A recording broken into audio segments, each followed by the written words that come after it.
Hello साथियों, मैं अखिलेश शाह के अपने यूट्यूब चैनल पोटेंशियल तैयारी पर आपका स्वागत करता हूं। साथियों, आज मैं आपके लिए टॉपिक वाइज रिवीजन के अंतर्गत संविधान सभा का गठन, संविधान निर्माण और भारत में संवैधानिक विकास के संबंध में महत्वपूर्ण 25 प्रश्नों का संकलन लेके आया हूं। साथियों, अगर आप चैनल पर पहली बार आए हैं या नए हैं तो चैनल को सब्सक्राइब कर लीजिए और वीडियो को लाइक और शेयर अवश्य करिए।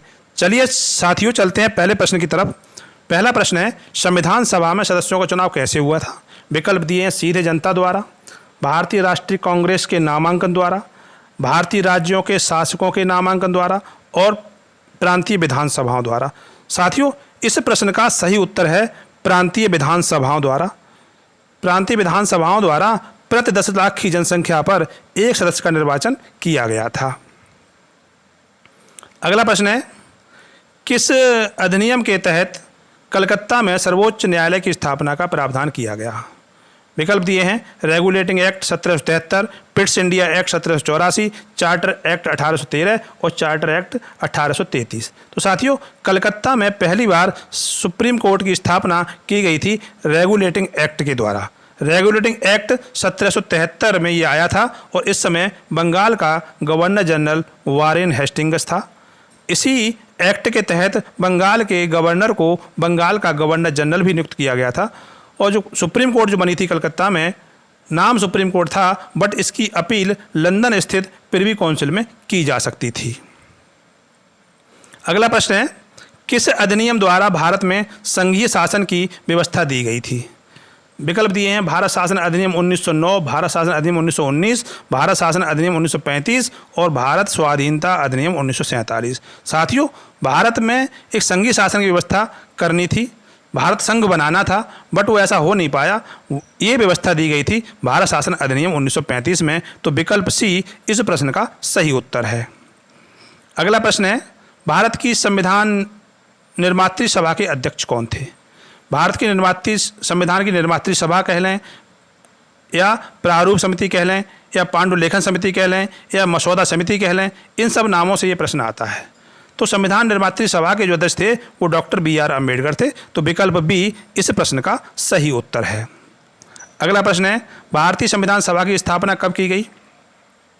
विकल्प हैं 10 जून 1946 को, 9 दिसंबर 1946 को, 26 नवंबर 1949 को और 26 दिसंबर 1949 को। साथियों, भारतीय संविधान सभा की स्थापना 9 दिसंबर 1946 को की गई थी और यह स्थापना कैबिनेट मिशन की संस्तुतियों के आधार पर की गई थी। संविधान सभा का गठन किया गया था और ये 9 दिसंबर को इसकी पहली बैठक हुई थी, तभी से इसकी स्थापना मानी गई है। तो सही उत्तर है इसका विकल्प बी 9 दिसंबर 1946।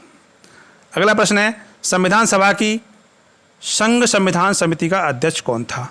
साथियों, संविधान सभा में अनेक समितियां बनाई गई थी और उन समितियों का एक एक अध्यक्ष ही बनाए गए थे। तो उन समितियों को विभिन्न काम सौंप दिए गए थे। तो इसमें एक समिति थी संघ संविधान समिति बनाई गई थी और उसके अध्यक्ष थे पंडित जवाहरलाल नेहरू। तो विकल्प सी इस प्रश्न का सही उत्तर है। अगला प्रश्न है, भारतीय संविधान को संविधान सभा द्वारा कब अंगीकृत किया गया? साथियों, भारतीय संविधान 26 नवंबर 1949 को बनकर तैयार हो गया था और उसी दिन संविधान सभा द्वारा इसे अंगीकृत कर लिया गया था। तो साथियों, विकल्प सही है इसका ए सही विकल्प है। 26 नवंबर 1949 को भारतीय संविधान को संविधान सभा द्वारा स्वीकार कर लिया गया था, अंगीकृत कर लिया गया था। अगला प्रश्न है, डॉक्टर BR अम्बेडकर की अध्यक्षता में संविधान सभा की प्रारूप समिति में कितने अन्य सदस्य थे? साथियों, प्रश्न दो तरह से आता है, संविधान सभा की प्रारूप समिति कितने सदस्य थी? तो फिर विकल्प सही रहेगा इसका 7। लेकिन यहाँ पर पूछा गया है संविधान सभा की प्रारूप समिति में कितने अन्य सदस्य थे? तो इसके अध्यक्ष थे डॉक्टर भीमराव अम्बेडकर और अन्य 6 सदस्य थे। तो विकल्प रहेगा बी सही इसका 6 अन्य सदस्य थे इसमें। अगला प्रश्न है, डॉक्टर BR अम्बेडकर की अध्यक्षता में प्रारूप समिति का गठन कब किया गया? साथियों, जो प्रारूप समिति बनी थी वो उसका गठन किया गया था 29 अगस्त 1947 को। तो विकल्प डी इस प्रश्न का सही उत्तर है। अगला प्रश्न है, भारतीय संविधान के निर्माण के समय संवैधानिक सलाहकार कौन थे? विकल्प दिए हैं doctor BR Ambedkar, doctor Rajendra Prasad, BN Rao और KM मुंशी। तो विकल्प सी इस प्रश्न का सही उत्तर है। BN राव को संविधान सभा का संवैधानिक सलाहकार नियुक्त किया गया था। अगला प्रश्न है, किस वर्ष में जनगण मन को भारत के राष्ट्रगान के रूप में अपनाया गया? साथियों, जनगण मन जो है ये हमारा भारत का राष्ट्रीय गान है और इसके रचयिता रविन्द्रनाथ टैगोर हैं और यह राष्ट्रगान के रूप में 1950 में अपनाया गया था। तो विकल्प सी इस प्रश्न का सही उत्तर है 1950। भारत की स्वतंत्रता के समय इंग्लैंड में किस पार्टी की सरकार थी? साथियों, विकल्प दिए Congress, conservative party, labour party और लिबरल पार्टी। तो जिस समय भारत स्वतंत्र हुआ था 1947 में, उस समय भारत में सरकार चल रही थी लेबर पार्टी की। तो विकल्प सी इस प्रश्न का सही उत्तर है और लेबर पार्टी के प्रधानमंत्री थे सर क्लीमेंट एटली, जो लेबर पार्टी के चीफ थे और वो ब्रिटेन के प्रधानमंत्री भी थे। अगला प्रश्न है, 26 नवंबर 1949 को भारतीय संविधान किसके द्वारा अधिनियमित किया गया? साथियों, 26 नवंबर 1949 को हमारा संविधान बनकर तैयार हो गया था। तो इसी दिन को ये अधिनियमित किया गया, अंगीकृत किया गया, आत्मार्पित किया गया। तो ये किया गया था संविधान सभा द्वारा। तो विकल्प ए इस प्रश्न का सही उत्तर है संविधान सभा द्वारा। अगला प्रश्न है, डॉक्टर BR अम्बेडकर का संविधान सभा में सदस्य के रूप में कहाँ से निर्वाचन हुआ था? साथियों, बताते चलें, डॉक्टर भीमराव अम्बेडकर प्रारंभ में बंगाल से सदस्य के रूप में चुनकर आए थे, लेकिन भारत का बंटवारा हो गया। बंटवारा होने के बाद बंगाल का वो क्षेत्र जिससे डॉक्टर भीमराव अम्बेडकर निर्वाचित होकर आए थे वो पूर्वी पाकिस्तान में चला गया, वर्तमान बांग्लादेश में चला गया। तो इन्हें दोबारा मुंबई से निर्वाचित किया गया था। तो ये विकल्प रहेगा इसका बी, मुंबई प्रेसिडेंसी से निर्वाचन हुआ था इनका। अगला प्रश्न है, संविधान सभा में उद्देश्य प्रस्ताव किसने प्रस्तुत किया था?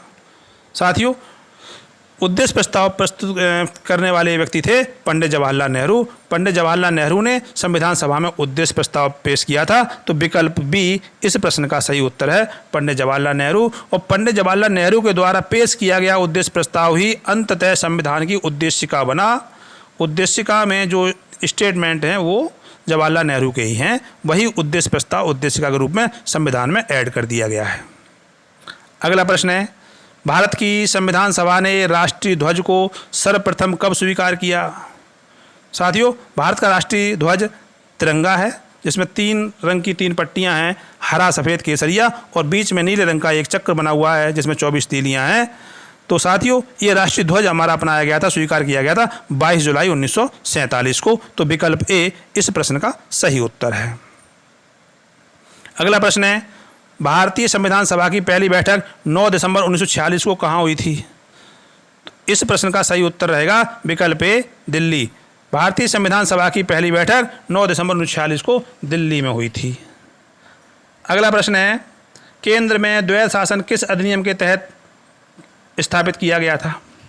साथियों, बताते चलें, 1919 के भारत शासन अधिनियम द्वारा प्रांतों में द्वैध शासन प्रणाली लगाई गई थी, किंतु 1935 के एक्ट द्वारा केंद्र में द्वैध शासन लगा दिया गया और प्रांतों में समाप्त कर दिया गया। तो इस प्रश्न का सही उत्तर रहेगा विकल्प सी, भारत सरकार अधिनियम 1935 द्वारा केंद्र में द्वैध शासन लगाया गया था। तो 1935 के लिए आपको 2 बातें याद रखनी है कि प्रांतों में नहीं, स्टेट्स में जो था ये पहले लगा हुआ था, वहाँ ख़त्म कर दिया गया और सेंटर में लगा दिया, केंद्र में लगा दिया गया। ये आपको ध्यान रखना है। अगला प्रश्न है, संविधान सभा की संचालन समिति के अध्यक्ष कौन थे? जैसा साथियों मैंने बताया था कि संविधान सभा में कई समितियां बनाई गई थी, जिसमें एक समिति थी संचालन समिति, और संचालन समिति के अध्यक्ष बनाए गए थे डॉक्टर राजेंद्र प्रसाद। तो विकल्प ए इस प्रश्न का सही उत्तर है। अगला प्रश्न है, संविधान सभा का अस्थायी अध्यक्ष किसे चुना गया? साथियों, संविधान सभा की पहली बैठक 9 दिसंबर को हुई थी, तो उसी दिन संविधान सभा में एक अस्थायी अध्यक्ष चुन लिए गए थे, जो थे डॉक्टर सच्चिदानंद सिन्हा। और विकल्प सी इस प्रश्न का सही उत्तर रहेगा। ये मात्र 2 दिन रह पाए थे, 9 तारीख को, 10 तारीख को। 11 दिसंबर 1946 को डॉक्टर राजेंद्र प्रसाद को स्थायी अध्यक्ष के रूप में चुन लिया गया था। अगला प्रश्न है, संविधान सभा का गठन किसकी संस्तुतियों के आधार पर किया गया? विकल्प दिए क्रिप्स मिशन, बेबल योजना, माउंटबेटन योजना और कैबिनेट मिशन। तो साथियों, संविधान सभा का गठन कैबिनेट मिशन की संस्तुतियों पर किया गया था। विकल्प डी इस प्रश्न का सही उत्तर है। कैबिनेट मिशन, ये क्लीमेंट एटली के जो मंत्रिमंडल था उसके 3 कैबिनेट मंत्री थे। एक थे पैथिक लॉरेंस, पैथिक लॉरेंस थे, दूसरे स्टैफोर्ड क्रिप्स थे और तीसरे थे A.V. अलेक्जेंडर, जिसमें पैथिक लॉरेंस अध्यक्ष थे और ये दोनों सदस्य थे। अगला प्रश्न है, संविधान सभा की कुल सदस्य संख्या कितनी निश्चित की गई थी? साथियों, प्रारंभ में संविधान सभा गठन हुआ था तो उस समय सदस्य संख्या निश्चित की गई थी 389, 389। विकल्प बी इस प्रश्न का सही उत्तर है। अगला प्रश्न है, 1946 में अंतरिम सरकार किसकी अध्यक्षता में गठित की गई थी? विकल्प दिए हैं जवाहरलाल नेहरू, वल्लभ भाई पटेल, लॉर्ड माउंटबेटन और क्लीमेंट एटली। तो साथियों, 1946 की जो अंतिम सरकार थी वो लॉर्ड माउंटबेटन की अध्यक्षता में गठित की गई थी, जबकि पंडित जवाहरलाल नेहरू को इसका उपाध्यक्ष बनाया गया था। तो विकल्प सी इस प्रश्न का सही उत्तर है। अगला प्रश्न है, भारत के मूल संविधान में कुल कितनी अनुसूचियाँ थीं? साथियों, विकल्प दिए हैं 6, 8, 10 और 12। तो साथियों, भारत के मूल संविधान में कुल 8 अनुसूचियाँ थीं। तो विकल्प बी इस प्रश्न का सही उत्तर है। किंतु वर्तमान में हमारे संविधान में 12 अनुसूचियाँ हैं। तो पूछा है मूल संविधान में, तो मूल संविधान बताना है आपको 8। विकल्प बी ही इस प्रश्न का सही उत्तर रहेगा। साथियों, अंतिम प्रश्न है, भारत के मूल संविधान में कितने अनुच्छेद थे? तो विकल्प दिए हैं 369, 390, 395 और 405। तो साथियों, भारत के मूल संविधान में 395 अनुच्छेद थे और आज भी संविधान का अंतिम अनुच्छेद संख्या 395 ही है। तो साथियों, विकल्प सी इस प्रश्न का सही उत्तर रहेगा। साथियों, वीडियो को लाइक और शेयर अवश्य कर दीजिए। धन्यवाद।